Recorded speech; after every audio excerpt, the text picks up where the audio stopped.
The city lights blurred into streaks of gold and ruby as the taxi cut through the rain-slicked streets of downtown, a symphony of horns and distant sirens echoing against the towering glass and steel. Alara Vance stared out, her reflection a ghostly silhouette superimposed over the urban sprawl. She clutched the worn strap of her satchel, a small but potent tremor of apprehension running through her. 5 years. 5 years since she'd last set foot in this concrete jungle, and now she was back, not by choice, but by a twisted twist of fate. Her grandmother's small, struggling bakery, a place of flour-dusted memories and the scent of warm yeast, was on the brink of collapse, burdened by a debt Alara hadn't even known existed until a cold, official letter arrived, threatening foreclosure. It was a debt owed not to a bank, but to a name that sent shivers down the spines of even the most hardened city dwellers, the Belladonna family. A name whispered in hushed tones, synonymous with power, with shadow, and with a ruthless efficiency that left no room for sentiment. Alara, a graphic designer with a quiet life in a small coastal town, felt utterly out of her depth, a lamb straying into a lion's den. Before you skip, just remember, channels like this only survive if you hit subscribe. Otherwise, stories like this one just disappear. The taxi pulled up to a modest, old building, its brick facade softened by decades of city grime. The bakery sign, a faded hand-painted confection of flour sacks and smiling bread, seemed to mock her fragile hope. As she stepped out, the chill night air bit at her exposed skin, a stark reminder of the long journey ahead. She had to meet with someone who represented the Belladonna family, to plead her case, to beg for time, to do anything to save her grandmother's legacy. It felt like walking into a labyrinth blindfolded, every turn fraught with unseen dangers. The next morning, armed with a carefully prepared presentation of the bakery's potential, and a heart thrumming with a mixture of fear and determination, Alara found herself standing before the imposing glass doors of the Belladonna Tower. It was a monolith of dark stone and reflective glass, piercing the sky like a spear, exuding an aura of untouchable power.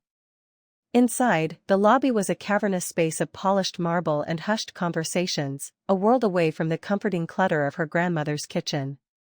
A severe-looking receptionist directed her to the 30th floor, to an office she was told belonged to a Mr. Volkov. The name sent another ripple of unease through her. It wasn't Italian. The elevator ride felt interminable, each rising floor a beat of a drum leading her closer to an unknown fate. When the doors finally slid open, she stepped into a corridor lined with dark wood and abstract art, the silence broken only by the soft hum of air conditioning. She found the office door, a heavy slab of polished mahogany, and took a deep breath, steeling herself. This was it.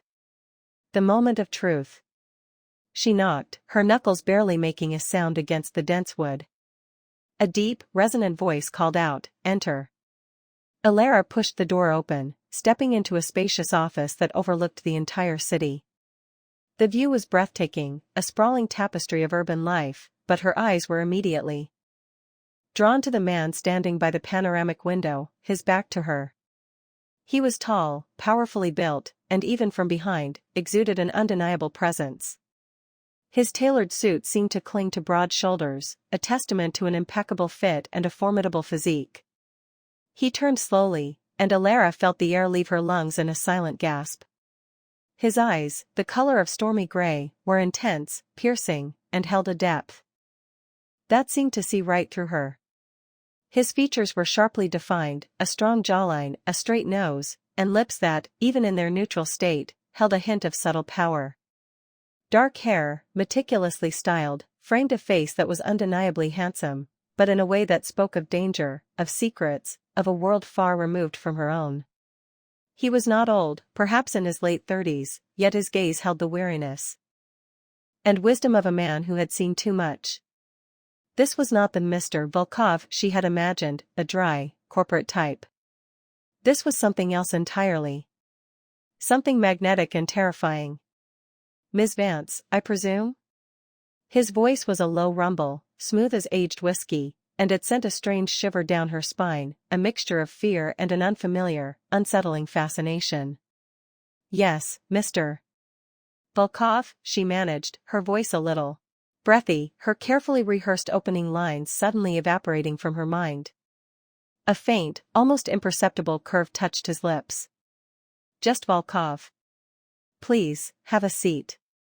He gestured to one of the plush leather chairs opposite a massive, dark wood desk. As he moved, there was an effortless grace in his powerful frame, a silent testament to controlled strength. He sat down behind the desk, his presence dominating the room, making the vast space feel smaller, more intimate. Alara sat, her hands clutching her satchel, trying to regain her composure. She met his gaze, refusing to be intimidated, despite the rapid thrumming of her heart. I'm here about my grandmother's bakery, and the debt owed to your family. His eyes narrowed slightly, a subtle shift that sent a prickle of unease through her. The debt is substantial, Ms. Vance. And long overdue.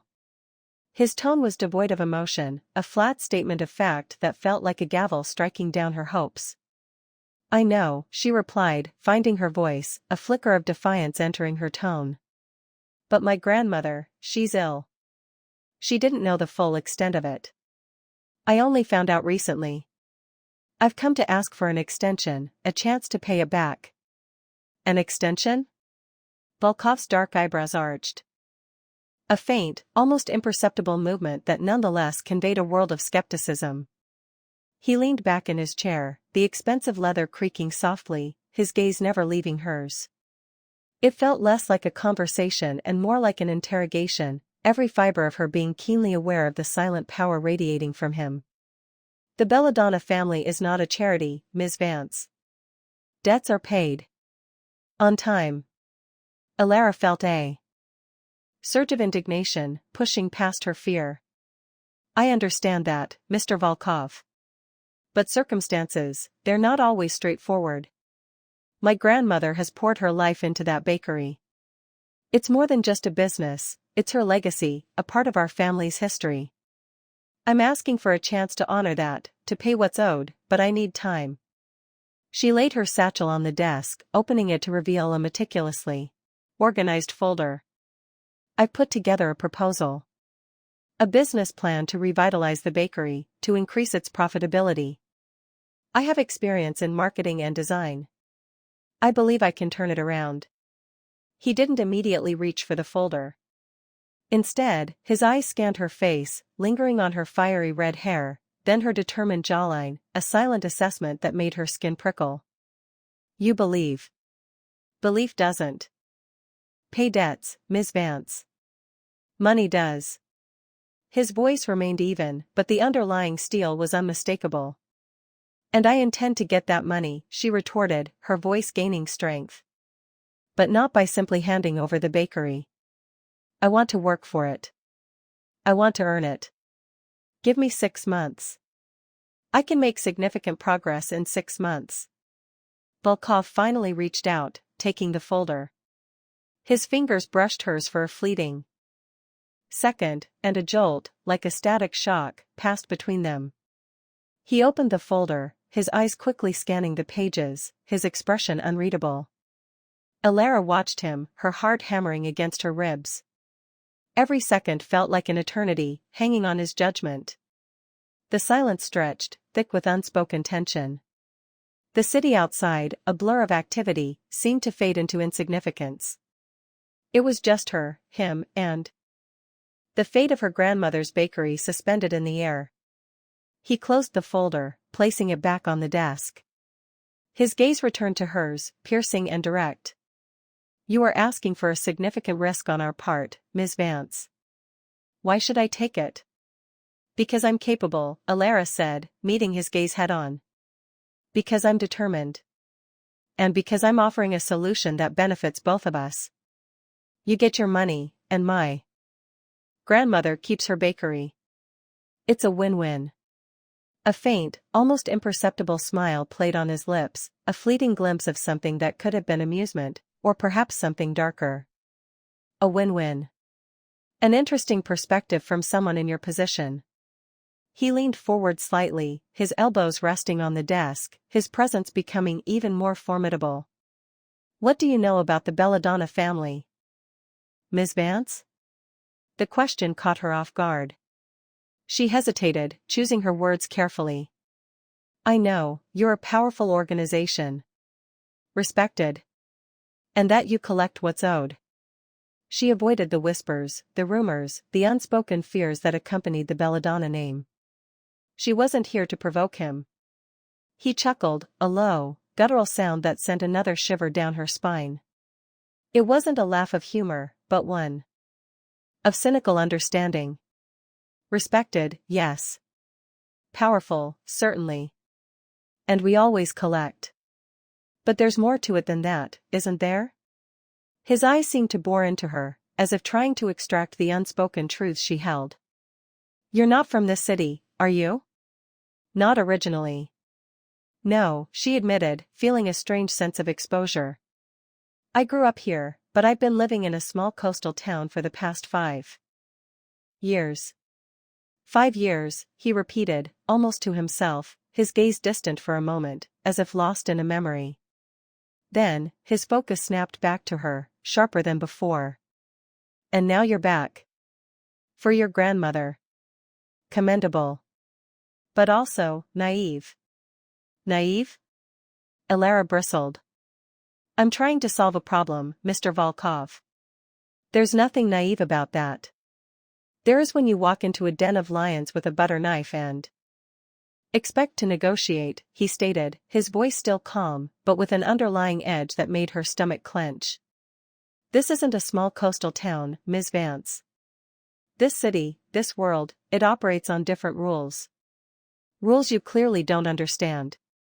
Then perhaps you can explain them to me, she challenged, surprised by her own boldness. She watched his expression, looking for any crack in his cool demeanor, any sign of what he was truly thinking. But his face remained an unyielding mask. He leaned back again, a sigh escaping his lips, almost imperceptible. The debt, as you know, is substantial. And it's not just about the money, Ms. Vance. It's about principle. About respect. About ensuring that when the Belladonna family extends a hand, it's not taken for granted. His eyes held hers, a silent challenge. I'm not taking anything for granted, Elara insisted. I'm asking for an opportunity to prove myself. To show you that I'm serious about this. If I fail, you still have the bakery. Nothing is lost. Volkov was silent for a long moment, his gaze unwavering. The tension in the room was palpable, a live wire humming between them. Elara held her breath, waiting. She could feel the subtle shift in the air, the weight of his decision. Hanging heavy. Very well, he finally said, his voice a low, almost reluctant rumble. Elara's shoulders slumped in a silent release of tension she hadn't realized she was holding. I will give you 6 months. A wave of relief washed over her, so profound it almost made her dizzy. Thank you, Mr. Volkov. Thank you. You won't regret this. He raised a hand, stopping her effusive gratitude. But there are conditions. Strict conditions.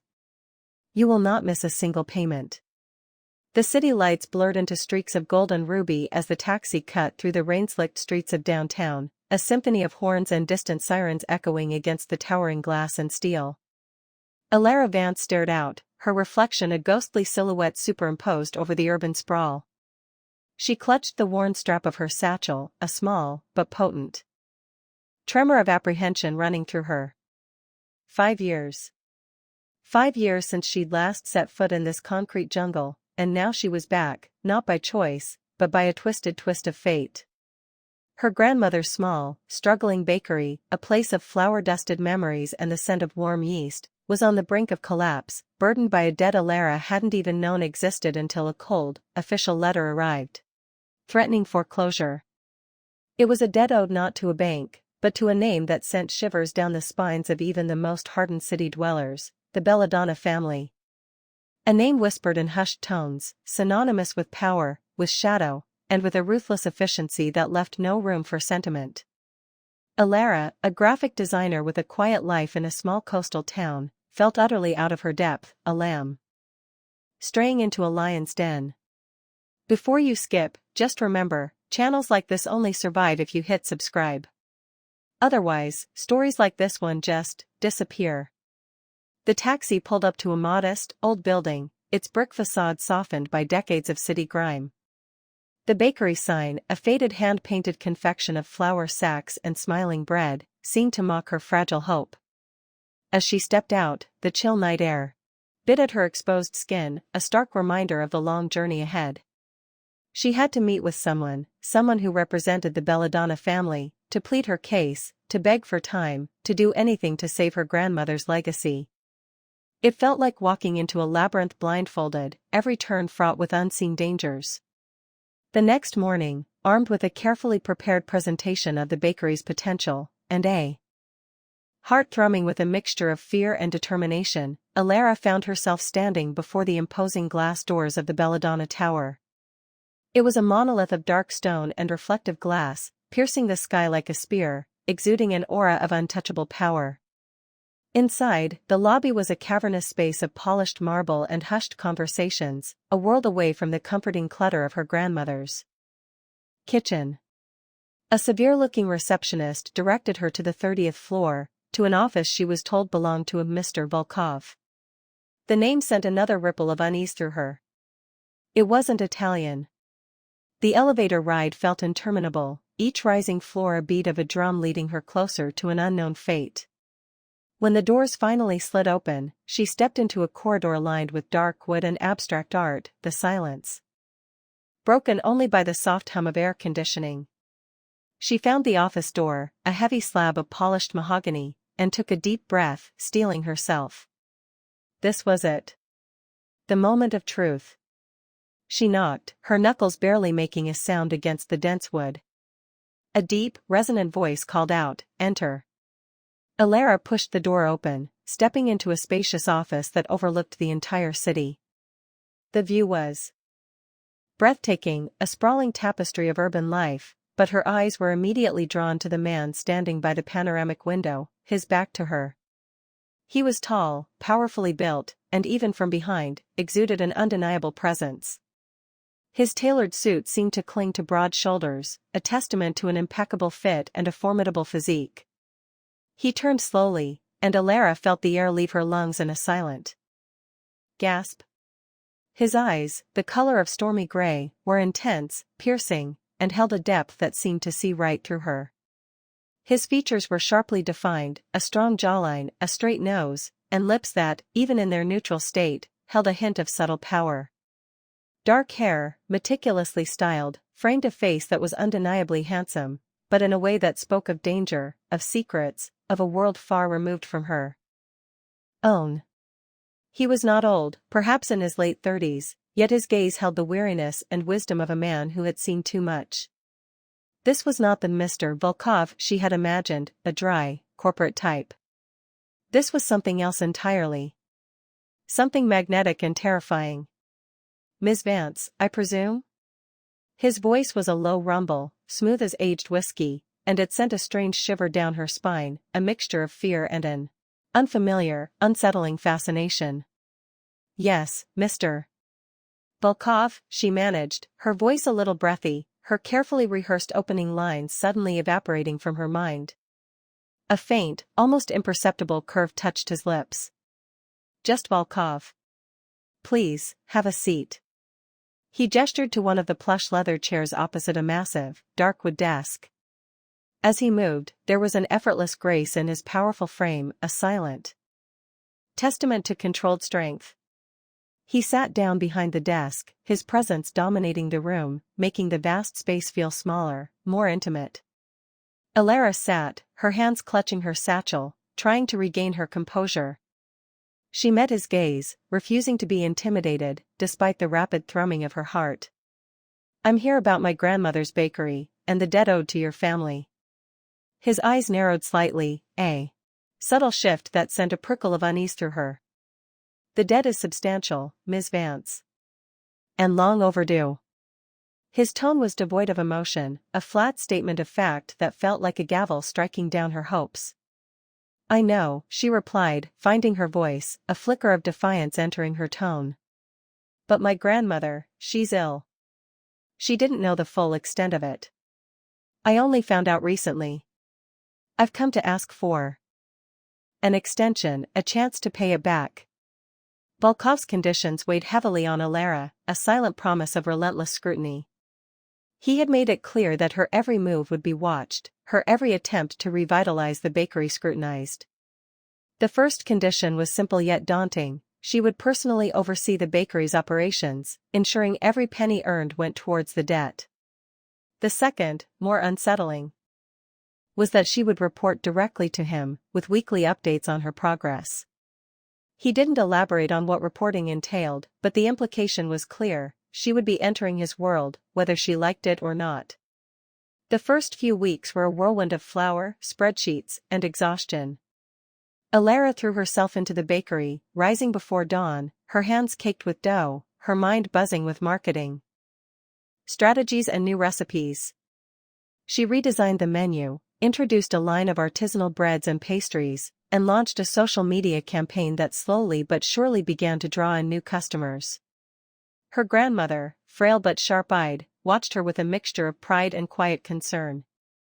"You're working too hard, child," she'd murmur, offering Alara a cup of herbal tea. "This isn't your burden. It's our burden, Grandma," Alara would reply, kissing her grandmother's lined cheek. "And we'll get through it." Every Tuesday, precisely at 3 p.m., Alara would find herself back in the Belladonna Tower, in Volkov's imposing office.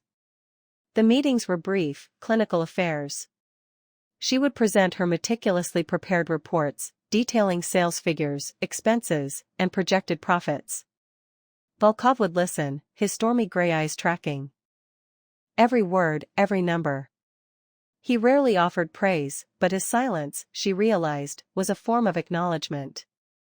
He would ask pointed questions, revealing an unexpected depth of business acumen, and a keen understanding of the bakery's operations, almost as if he had been personally overseeing it for years.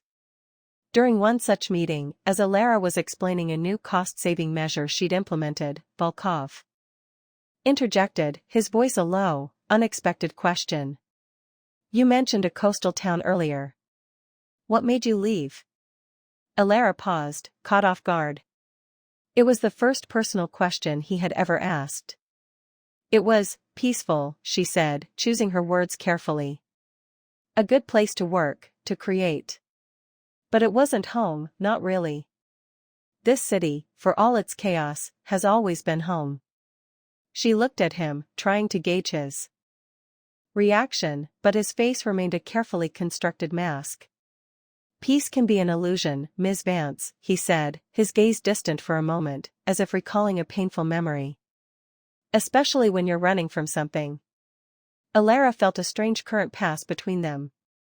Was he speaking from experience? She wanted to ask, but held her tongue. Their dynamic was still too fragile, built on the precarious foundation of debt and obligation. One evening, as Alara was closing the bakery, wiping down counters and securing the locks, a sleek black car pulled up to the curb. Her heart leaped into her throat when she saw Volkov step out, his figure silhouetted against the neon glow of the streetlights. He wore a dark, tailored suit, and his presence, even outside the confines of his office, was formidable. "Mr. Volkov?" she asked, her voice betraying a hint of surprise. "Is everything all right?" He approached, his gaze sweeping over the modest storefront, then settling on her. "I was in the neighborhood," he stated, though his tone suggested otherwise. "And I wanted to see your progress firsthand." Alara felt a blush creep up her neck. The bakery, though clean, was still a far cry from the polished perfection of his world. "It's not much, but we're making headway," she said, gesturing inside. "Would you like to?" He stepped past her, entering the quiet, flower-scented space. His eyes, usually so guarded, seemed to soften slightly as he took in the shelves of freshly baked bread, the glass display cases, and the faint aroma of cinnamon and vanilla. He ran a finger along a cooling rack, then picked up a small, perfectly glazed croissant. "This," he said, his voice a low murmur, "is excellent." Alara felt a strange warmth spread through her. It was the first genuine compliment she had received from him, and it meant more than she would have ever admitted. "Thank you," she replied, a genuine smile touching her lips. "It's one of our new recipes." He took a bite of the croissant, his eyes closing for a brief moment, savoring the taste. "Remarkable." He opened his eyes, and his gaze met hers, a flicker of something she couldn't quite decipher passing between them. It was more than just appreciation for a pastry, it was a connection, however fleeting, however unexpected. "You've done well, Alara," he said, using her first name for the first time. The sound of it, spoken in his deep voice, sent a jolt through her, an unsettling thrill that made her breath catch. Before she could respond, a sudden commotion erupted outside. The screech of tires, followed by a loud crash, shattered the quiet evening. Volkov's demeanor shifted instantly. His face hardened, his eyes narrowing, becoming predatory. He moved with a speed and efficiency that was startling, stepping in front of Alara, shielding her instinctively. "Stay here," he commanded, his voice a low growl, pushing her gently but firmly behind the counter. He moved to the door, his hand disappearing inside his jacket, and Alara's eyes widened as she realized what he was doing. He was reaching for a weapon. A moment later, two men burst through the bakery door, their faces obscured by ski masks. One held a crowbar, the other a handgun. Alara's blood ran cold. This wasn't a simple robbery. This was something far more sinister. "Volkov, the man with the crowbar," snarled, his voice distorted. "The boss wants a word." Volkov stood his ground, his hand still inside his jacket. His eyes, now like chips of ice, never left the intruders. "You've made a mistake," he said, his voice dangerously calm. "Before you skip, just remember, channels like this only survive if you hit subscribe. Otherwise, stories like this one just disappear." The man with the crowbar lunged, aiming for Volkov's head. But Volkov was faster, a blur of motion. He sidestepped the attack with effortless grace, his hand emerging from his jacket, not with a gun, but with a swift, brutal strike that connected with the man's jaw. The sound of bone meeting flesh was sickeningly clear, and the attacker crumpled to the floor, unconscious before he even hit the ground. The second man, startled by the sudden violence, hesitated for a crucial second. That was all Volkov needed. He moved like a predator, closing the distance, his hand a vice around the man's wrist, twisting the handgun away with a sickening crack. The gun clattered to the floor, sliding across the worn tiles. Before the man could react, Volkov delivered a swift, precise kick to his knee, sending him sprawling. He then pressed a heavy boot onto the man's chest, pinning him. Alara watched, frozen in a mixture of horror and awe. This was not the sophisticated businessman she knew. This was a man forged in fire, a man whose movements spoke of years spent in a world of brutal efficiency. This was the Belladonna family's true face, stripped bare of its corporate facade. The man beneath Volkov's boot groaned, struggling weakly. Volkov leaned down, his voice a low, dangerous whisper that carried across the quiet bakery. "Who sent you?" The man spat, defiance in his eyes, even as fear trembled in his voice. "You'll never get it out of me, Belladonna." Volkov's grip tightened, a silent threat. "Belladonna?" Alara thought, her mind reeling. He was not just connected to them, he was them. The realization hit her with the force of a physical blow. The Belladonna family. The name whispered in hushed tones. The man before her was not just an associate, a Mr. Volkov. He was the boss. The man under his foot suddenly went limp, his eyes rolling back. Volkov straightened, his gaze sweeping the bakery, assessing the damage. His eyes finally landed on Alara, still cowering behind the counter, her face pale. The intensity in his gaze softened, just a fraction, but it was enough to make her heart stutter. "Are you hurt?" he asked, his voice still rough, but laced with an unexpected concern. Alara shook her head, unable to speak, her throat tight with a mixture of fear and adrenaline. He retrieved the handgun from the floor, tucking it away somewhere unseen. Then, with a swift movement, he pulled out his phone, making a terse call in a language Alara didn't understand, his voice low and authoritative. Within minutes, 2 more sleek black cars pulled up outside. Men in dark suits, their faces grim, entered the bakery, efficiently assessing the scene. They moved with a silent, practiced coordination, picking up the unconscious attackers and carrying them out.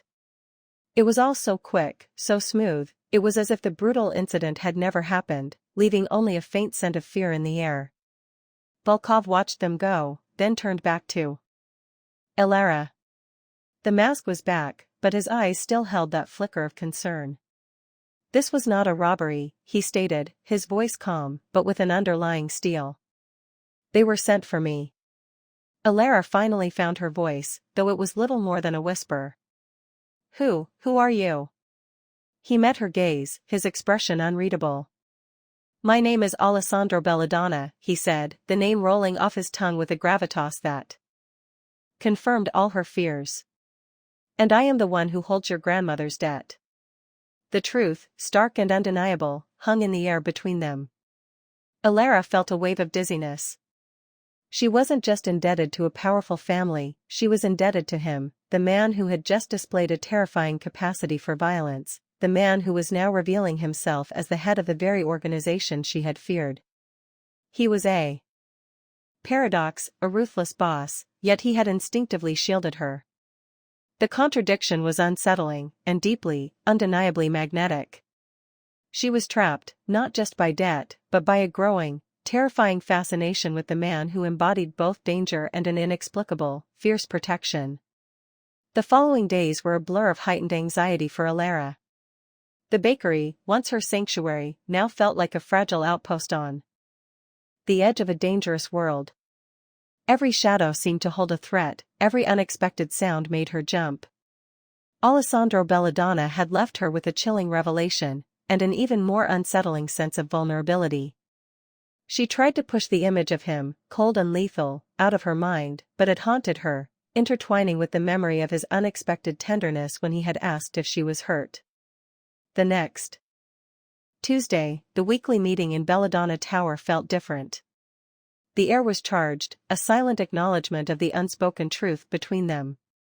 Alara walked in, her reports clutched tightly in her hand, her heart hammering against her ribs. Alessandro was already there, standing by the panoramic window, his back to her, as always. When he turned, his eyes, usually so guarded, seemed to hold a flicker of something she couldn't quite name, perhaps a hint of apology, or maybe just a deeper weariness. Alara, he said, his voice softer than usual, a subtle shift that sent a jolt through her. He didn't use her surname, a small but significant detail. Are you well? She nodded, finding her voice. As well as can be expected, Mr. Belladonna. He acknowledged her use of his full name with a slight inclination of his head. I understand this has been unsettling for you. Unsettling is an understatement, she retorted, a flash of her usual defiance returning. You concealed who you truly were. His gaze held hers, unwavering. I never claimed to be anything other than what I am, he countered, his voice losing some of its softness, a hint of the steel returning. My business dealings are my own. Your debt was to the Belladonna family. My identity is merely a detail. A detail? Alara scoffed, a bitter laugh escaping her. The head of a criminal organization, a man who carries a weapon and takes down 2 armed men with his bare hands, is a detail? He stepped closer, his presence filling the already spacious office, making her feel small and exposed. Those men were a threat. To me, and by extension, to you. I acted to protect what was mine. The possessiveness in his tone, even in the midst of her anger, sent a shiver down her spine. I am not yours, she whispered, her voice trembling slightly. You are under my protection, he corrected, his eyes intense, pinning her. And that, Alara, makes you my responsibility. Until your debt is paid, you are connected to me, whether you wish to be or not. The words hung heavy in the air, a chilling reminder of her predicament. She was bound to him, not just by financial obligation, but by an invisible thread of danger and an unsettling, undeniable attraction. She presented her reports, her voice strained, her hand slightly shaking. He listened, his gaze unwavering, his questions as sharp and precise as ever, but now, there was an added layer of scrutiny, a sense that he wasn't just evaluating her business acumen, but her very being. After the meeting, as she was gathering her things, he spoke again, his voice lower, more contemplative. "The bakery is thriving. Your efforts are commendable." Alara looked at him, surprised by the unsolicited praise.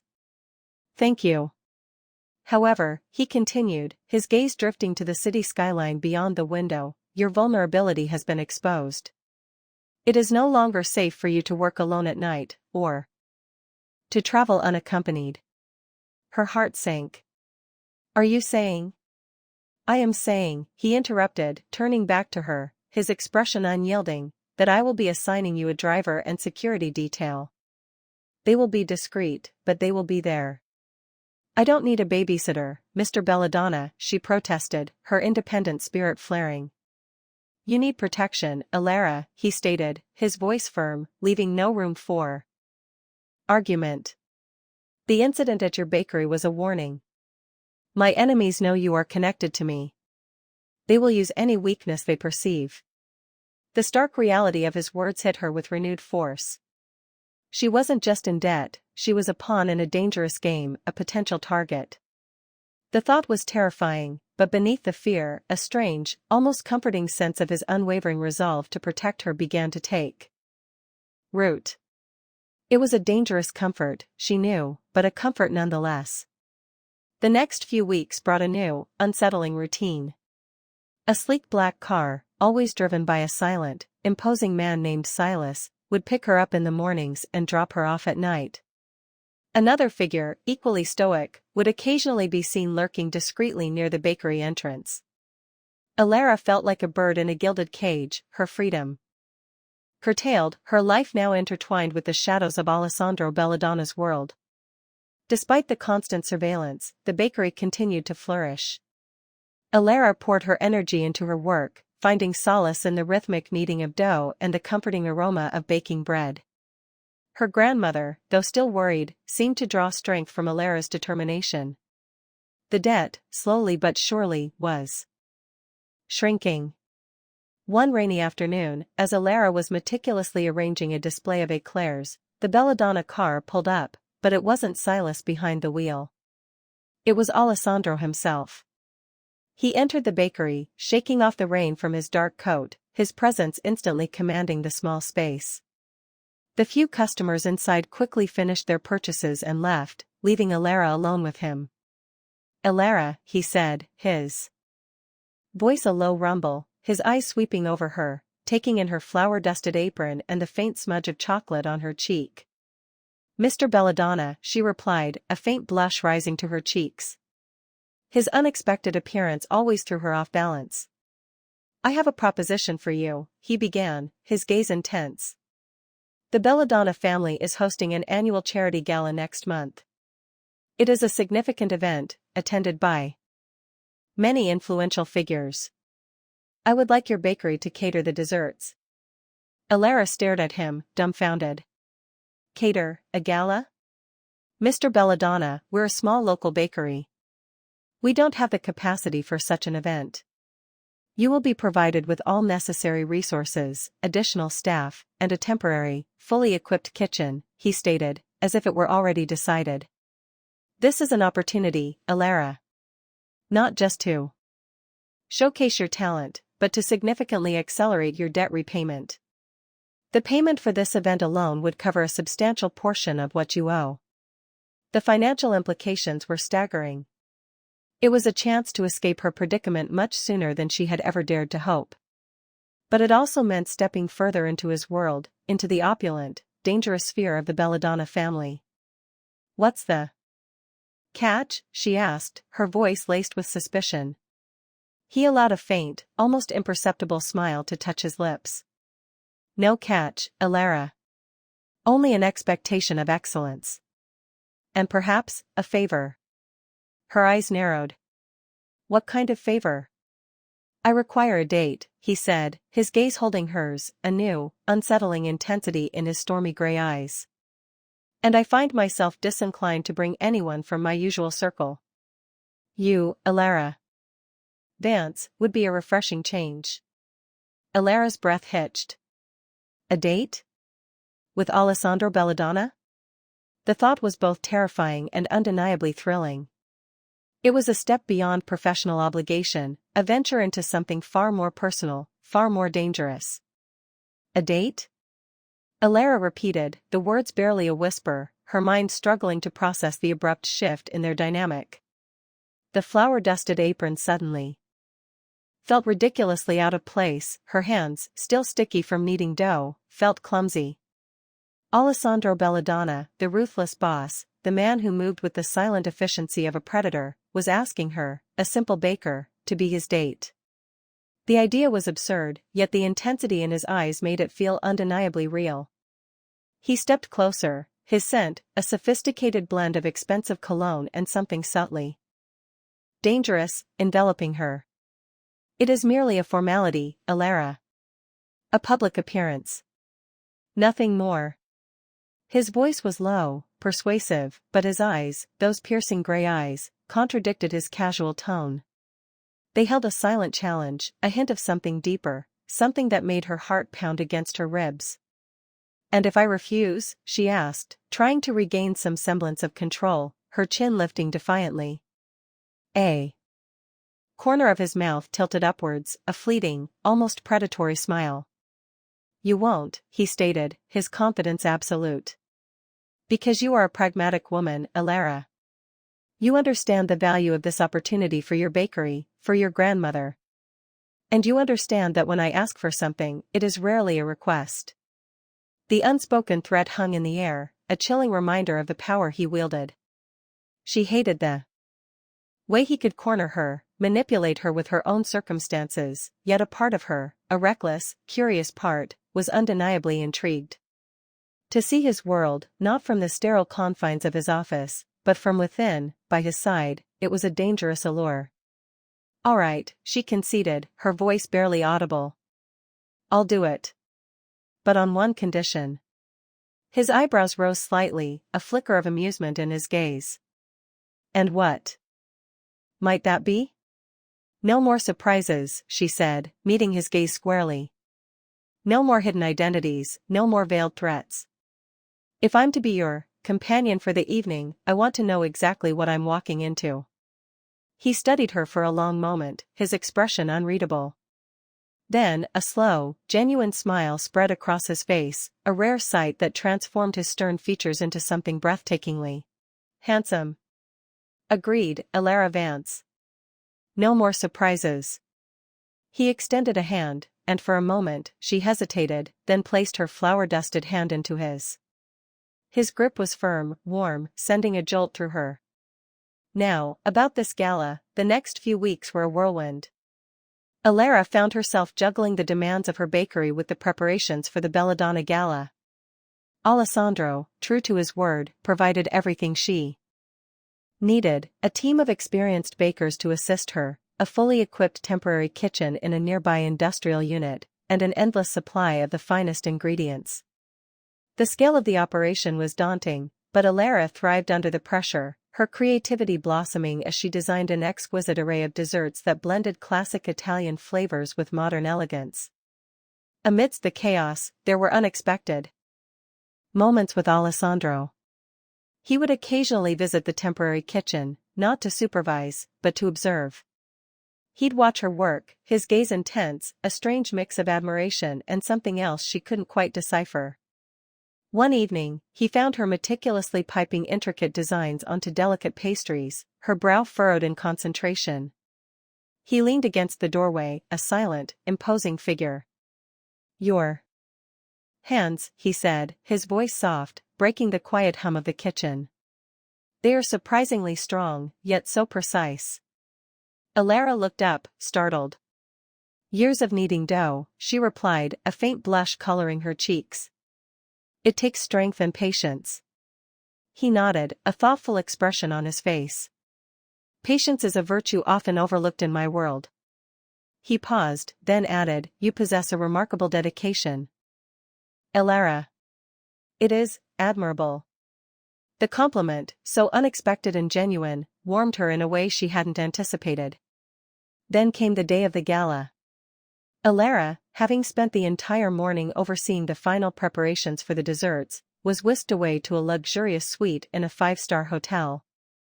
A team of stylists awaited her, transforming her from the flower-dusted baker into a vision of understated elegance.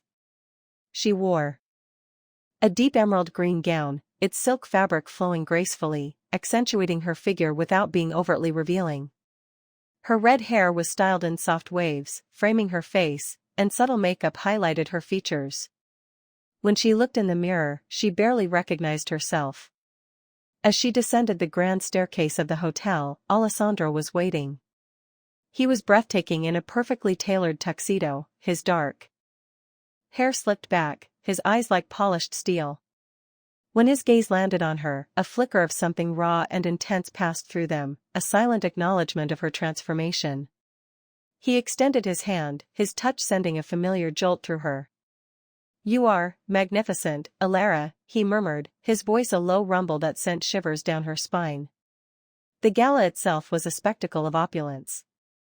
The grand ballroom of the Belladonna Tower was transformed into a shimmering wonderland, filled with influential figures, their laughter and conversations a low murmur that blended with the classical music. Elara, clinging to Alessandro's arm, felt a mixture of awe and unease. This was his world, a world of power, wealth, and unspoken dangers. Alessandro introduced her as Miss Vance, the brilliant proprietor of the bakery catering.